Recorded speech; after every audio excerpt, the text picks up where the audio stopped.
Знаете ли кога приключва живота? Не кога душата ви напусне тялото ви. Тогаш приключва физическия, земния път. Живота приключва тогава, кога човек реши да се откаже. Едно нещо отказва, второ нещо отказва, трето нещо отказва.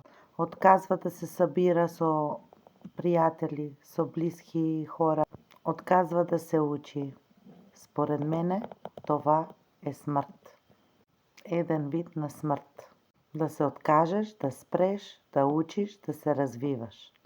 Хора, днес срещнах една 80 годишна баба, која што учи англиски език. Иде на курс по англиски език. Која искаше не само да ја разкажам за продуктите на ЛР, а искаше да прочите целата информација която имаме за продуктите. Тази баба, госпожа,